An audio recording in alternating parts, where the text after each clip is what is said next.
Salut tout le monde et bienvenue dans ce nouveau numéro de Vue sur le net.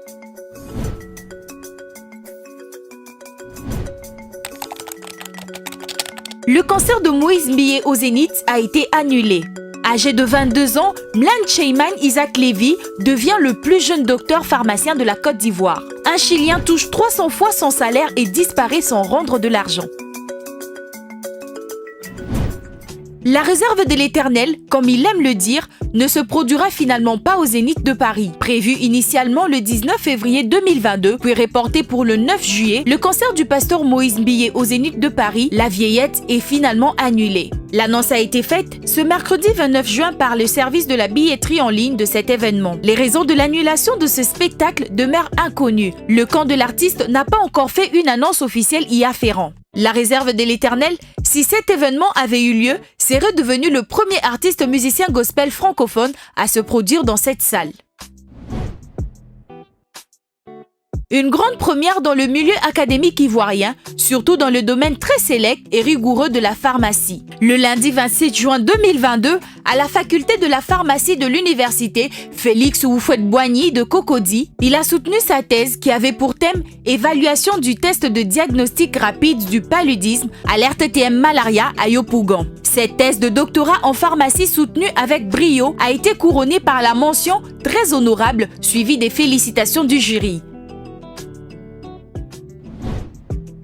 Un employé de l'entreprise chilienne de production de charcuterie Consorcio Industrial de Alimentos a touché l'équivalent de plus de 300 fois son salaire du mois de mai. Au lieu de 500 000 pesos chiliens, soit 522 €, l'homme a vu arriver sur son compte en banque un excédent de 165 398 851 pesos, soit plus de 172 000 €. L'homme a démissionné sans rendre l'argent alors qu'il s'y était engagé.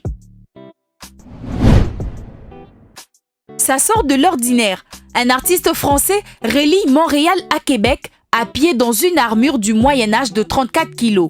Ce performeur originaire de Marseille a parcouru plus de 300 km en un peu plus d'une semaine. Une épopée un peu plus folle pour faire réfléchir. L'artiste marseillais est parti de Montréal le 17 juin, dernière étape d'un road trip de 10 jours entre Montréal et Québec pour 280 km sous une chaleur étouffante, le bruit du métal qui claque à chaque pas. On a l'impression de cuire sous l'armure, reconnaît-il sur Ligue Québec. L'artiste marseillais n'en est pas à son coup d'essai et avait déjà traversé la Bretagne dans le même accoutrement. Il s'était aussi fait remarquer en passant enfermé pendant plusieurs jours dans une roche ou un ours empaillé.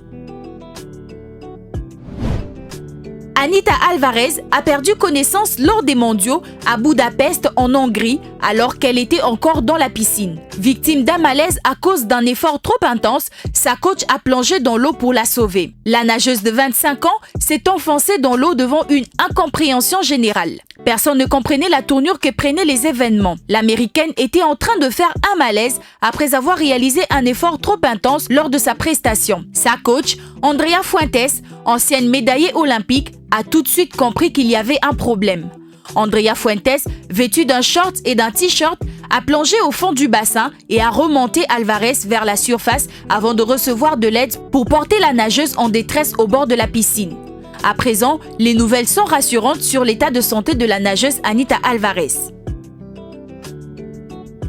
L'ex-compagne de Caris et mère de sa fille sort du silence. Via Snapchat, elle a allumé Caris, le traitant d'ingrat après 14 années de vie commune. Linda affirme avoir payé le loyer toute seule durant 7 ans, multipliant les boulots pour permettre à son homme d'être focus sur sa carrière musicale. Aujourd'hui, l'artiste a refait sa vie avec une autre qui a donné naissance à son second enfant. Nombreux sont ceux qui ont pris parti pour Linda, tandis que certains préfèrent attendre la version du dozo. Quelques jours après l'affaire s'est radiée, autour de Caris d'être au centre d'un buzz similaire. Sur les réseaux, après presque 15 ans à passer avec quelqu'un, à tout donner, tu vois, à accepter, je pense que j'étais quand même...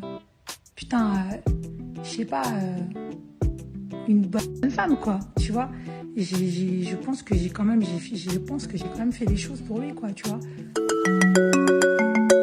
Nous sommes à la fin de ce numéro, on se donne rendez-vous au prochain numéro. En attendant, portez-vous bien, au revoir.